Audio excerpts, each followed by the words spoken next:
Hello, everyone, and welcome to the Players Corner. Tonight, we have a special edition. It is the Alumni edition. Will and Kevin are both busy with finals down in the Omaha pod. So with me today, Robbie Jackson representing the West Coast, Alameda, California, and Minnetonka native Jimmy Schultz. Guys, how you doing today? I'm doing good. I'm doing better after seeing Jimmy throw up an M like that. I didn't think he had that in him. I had to twist my fingers. You just do it naturally. Naturally, bro. We grew up doing that. You know, I don't know what you want me to say. I don't want you to say. Well, guys, thanks for being here tonight. It's always great to get to catch up with you. I know we've done one episode of Huskies Greatest Games in the past, but tonight, a little bit more laid back. We're just going to talk about, some SCSU hockey and some other stuff, and we just see what comes along the way. So, I mean, we're almost done with the NCHC pod in Omaha. Guys, have you been able to watch the Huskies play their first couple of games to start their season? Jim? Yeah, it's been fun. I think as far as I've seen, they look awesome. I think they've outplayed North Dakota both games they played. Unfortunately, they lost last night, but they look great. I think their roster is got a little bit more, spunk in them. They've got the freshmen that are really bringing the heat, and it's fun to watch. I think for me, the best part is just kind of seeing the guys that I played with as an upperclassman kind of start to lead the team and kind of become studs and just start to dominate like I knew they could when we were there. Yeah, Robbie, what about you from a forwards perspective? I mean, I was just gonna say what Jimmy said. It's great to see, we know these guys as like freshmen and sophomore, and now like they have letters on their chests and they're leading scorers on the team, and like they're guys that are running the power play and stuff like that. So it's it's like watching your little brothers grow up a little bit. Jimmy knows that better than I do, but it's fun, honestly. From an alumni perspective, I never really got the joy. Like I never understood it that all the alumni talked about. They'd all come back for like senior night and stuff to see their friends graduate, and I never understood, but now it makes perfect sense. So Jim's right though. The Huskies look great. I mean, obviously we knew that Coach Larson would be able to get the ship right after dealing with everything. He knows what he's doing and all that. So COVID's not going to stop the Huskies from winning hockey games. And you guys both have had a little bit of a taste of playing at the next level after college, and you know what the grind is like when you're not limited to playing on Fridays and Saturday nights, occasionally, the Sunday mixed in here and there. But, what can you guys provide as to, what the schedule is like at what the Huskies are facing right now, where it's not a consistent Friday, Saturday, every weekend type deal?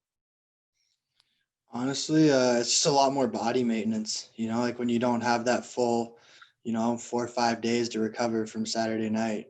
You got to take care of your body after every game, after every practice, on your off days, stuff like that. So just to make sure you're in the best shape possible, all that muscle soreness is gone. You got full mobility, full strength, all that kind of stuff. But honestly, I loved it, man. I loved it. Like everyone always talks about, it's a grind and you're playing a lot more games this year. It's like, well, good. Like, isn't that what we want to do? Like, we want to play hockey games. We want to play as many as you can. So personally, I loved it. Tuesday, Thursday, Saturday games. Like, you play 3-4 games in a week sometimes, depending on the schedule. And I got zero complaints. I loved it. Give me as many games as possible. Jim, how about you?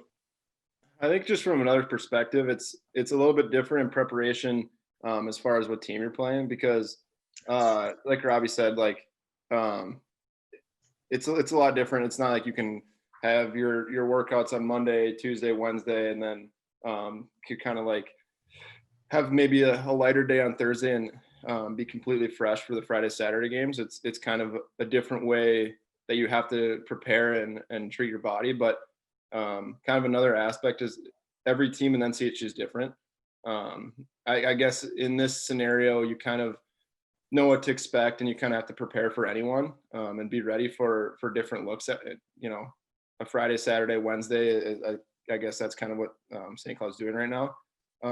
But a team like North Dakota is going to forecheck a lot different than a team like Miami or Western Michigan is going to play a lot different than Denver. So in that aspect, I think it's just a little bit different, video, film schedule.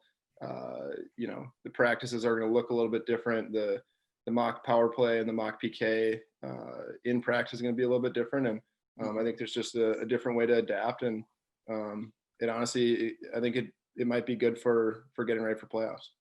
That's a really good point too, because like in college, we start prepping for, say we're playing Western that weekend.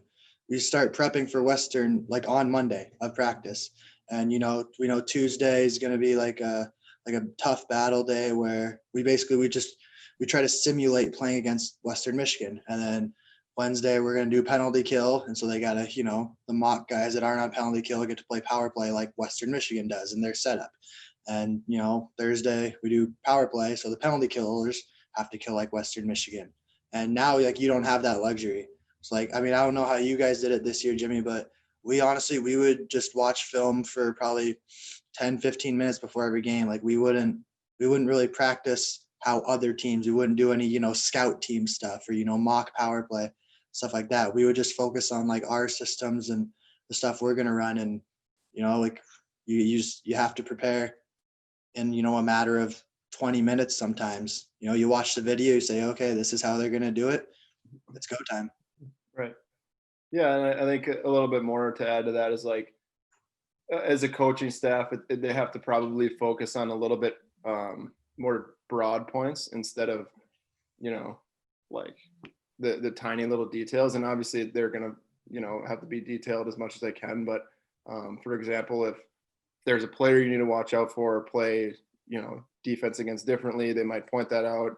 They'll point out the forechecks. They'll point out the power play setup, and then that might be it. And that's just and other than that, it's just going on to play hockey. So I think that's probably even a fun part of it is in the pod. It's just kind of like go play and don't worry so much about all the different things that you do during the season or during the course of a week. And maybe it's just more of a pure form of hockey, I think. And it's basically just, play Husky hockey and you focus on yourself. You don't get as much time to do all that. So it really just forces you to, focus on yourself and don't worry about that. So it's almost better for focusing. And Omaha has definitely been different for sure. Even from a broadcaster standpoint, it's been busy. It's been a blast, but, Huskies awaiting their return to the Herb Brooks National Hockey Center in January. But guys, as we hit the midway point of the Players Corner, just a reminder that this Players Corner is brought to you by Deerwood Bank. Deerwood Bank has been helping Minnesotans with all their banking needs since 1910, with 13 locations throughout Minnesota, including 2 locations in the St. Cloud area. Deerwood Bank is proud to partner with Husky Athletics. Deerwood Bank, member FDIC. Now, guys, I want to get into a little bit of a story, and we're going to throw it all the way back to 2017. One of your first series of the weekend or of the season. That was what? That was junior year? That would have been your junior year, my freshman year. And you were playing University of Alaska Fairbanks. For fans out there, that was the game. They wore their breast cancer pink jerseys that were auctioned off. Won that game in overtime. 5-4, yes. Robbie's halfway through my story. But in that game, forward Robbie Jackson lost a tooth. And for me, I was a freshman. I was the cameraman on the bench within my role at Husky Productions. And I just I didn't know Robbie. I've never talked to him before. I was like, hey man, can we snag a selfie? Like, I know you lost your tooth and I've just got this picture on my phone. Robbie's just big grin, missing one of his 2 front teeth, kind of rings a bell with the holiday season. But Robbie, do you remember what happened to cause you to lose the tooth in that game? Yeah. What was the kid's name? We knew it. Oh man, he was just this big, mean, burly defenseman. But so I'd scored a goal this was in the 3rd period. I scored a goal by coming just, down the left wing and shooting. Sounds familiar. Yeah. So like literally 10 seconds later, maybe 15, 20, whatever, like the same thing comes and I'm like, all right, like I can't do that again. So I'm going to cut to the middle, and he steps up and just elbow like right to the side of the tattoo. I was literally looking at my ear hole. Like my helmet was completely turned. I was like a baby deer on ice on all fours. And he got 5 in a game for it, like easily. But I'd gotten that tooth knocked out in juniors, my senior year of high school. And they put like a crown in it, like a cap, all that, and supposed to be sturdy. And I just got hit so hard that the cap came out. So like I lost the rest of the tooth that was fake. But then the funniest part was after the game, we auctioned those jerseys off, and some family bought mine. I took a picture with some 8-year-old and 6-year-old with only one front tooth, and I think they liked it, but it was kind of a goony picture. Always good to reminisce on some good memories, and at least Robbie, you can have a fond memory of losing your tooth, and you make it a fun thing rather than just. It's funny because like it didn't hurt, like just a fake tooth came out, and I was a little woozy, all that, but yeah, it makes for some good pictures, like I get to have fun on Snapchat for a couple days before I get it fixed. Jim, have you ever had an instance like that where, just an accidental injury? Well, I mean, all injuries are accidental, but, a little bit more of the lighthearted ones. Tell us your best fight story. Tell us your best win and your worst loss. I mean, so this year, like, and it's not a fight, but I have a crown in my bottom tooth from someone's stick, and it wasn't even a penalty somehow. So that's never is. Yeah. I guess the worst fight, I haven't really gotten super bad injuries from a fight. I think probably my best one was actually this past year, where I just hit a guy, and I think it was like Colin Blackwell. He actually ended up playing for the Predators most of the year. I got him pretty good. He's not like, he's like a skill guy, like power play, which is, I mean, a guy like that, like stepping up to fight is actually pretty impressive. So props to him. Oh, he stepped up to you? Yeah. So it didn't go well. When you said him, I just assumed someone came in for him. Yeah, no. Worst one, it was in juniors. I fought in Lincoln, and it was Hunter Anderson, if you remember him, Robbie. Probably. No. Maybe it might have been, well, you played in the Eastern Conference. I played in the East for both yeah, teams. So. He got me. I played in Lincoln like twice in 2 years. Yeah, okay. Well, he got me right in the Adam's apple. Like he ran someone, so I like went to fight him, and he literally like directly in the Adam's apple. I thought I broke my trachea because I couldn't like swallow afterwards. But they said if you break your trachea, you know it. Like, yeah, can't move. So that hurt for a really long time. It's hard to eat, but other than that, like I actually have had pretty good luck in fights. As far as like record wise, what would you say your record is? I have no idea. It's funny, like the people that don't want to fight don't really realize that like 75% of actual fights probably end up in a draw with no one even. Oh yeah. It ends up being a few punches are thrown, maybe 1 or 2 landed, and then falling over. You hit plastic more than you hit the guy's actual face. Yeah, Your hand is gonna hurts.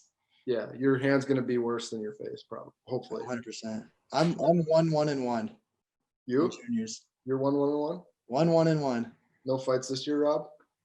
No, on the coast, man. I would have gotten eaten alive. That's a different animal.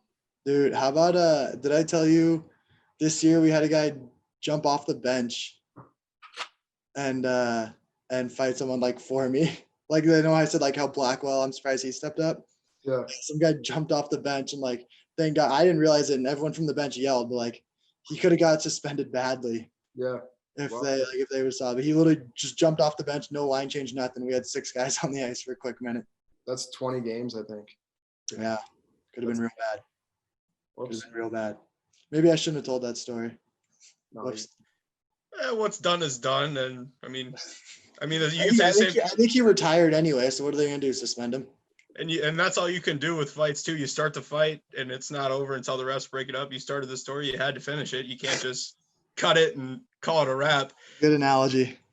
You guys actually, you want to see something funny? What you got? This is funny. Oh, whoops. So this is how I know that I lost. Can you guys see this? See how my nostrils are uneven? Yeah. Yeah. That was from the loss. Whoops. Yeah. Well, my moronic self got my like helmet cross-checked off of my head in front of the net. And like, I was kind of like down on a knee, and he's asking me like, you want to go? You want to go? And so like my helmet was already off. And at the time I was like, might as well fight. But thinking back, I'm like, there goes literally all my protection. So, and I dropped my gloves while I was still on the ice too. And I didn't even make it to my feet. He just started wailing on me. And I ended up on top, but I didn't land a single punch. So yeah, both my nostrils were bleeding. It's like someone turned on a faucet. So yeah, I think that one goes in the L column. Yeah, that's a learning experience. Haven't fought since. Yeah. Hey guys, quickly as we wrap this up, I just want to ask, how do your parents feel when you guys get into fights? I know it's not a thing in college, but you guys have played at different levels where it is acceptable to fight. How do your parents feel? Do you ever get like a phone call or a text saying, Robbie, Jimmy, why'd you do that? That type of thing. Dad, how'd you feel when I fought? I was okay with it. Mom didn't take it well. Yeah, that makes sense. What do you say? He was okay with it. My mom didn't take it too well. I remember my first one was like in like a kind of blind spot for the camera. Like the fans were like jumping up so they couldn't really see it. So that was better. But the other two were my draw and my loss. And those obviously were the ones that they got to see. Jim, what about you? My parents don't mind. My brother was what would be considered probably like a heavyweight in the USHL. Yeah. So he fought a lot more than I did. My younger brother fought quite a bit in the BCHL and a few times in the USHL. And my littlest brother, like he's like really big. So and everyone he plays, he would probably be out of everyone's weight class that he plays in. He played in Granite City. If you guys didn't know that. So I think they're not too worried. Like we fought a lot growing up, like on the backyard rink. So we have a lot of experience, and the only text I get after games is from my grandma, just making sure I'm okay. My grandmas don't like it much, but my parents are used to it, I would say. Well, there you go. That'll wrap up maybe Robbie's dad's got some more comments. Oh, yeah. So he said, tell him how you lost your tooth, how my parents found out I lost my tooth. So like I got knocked out with a stick, just like yours did, Jimmy, originally, like in juniors.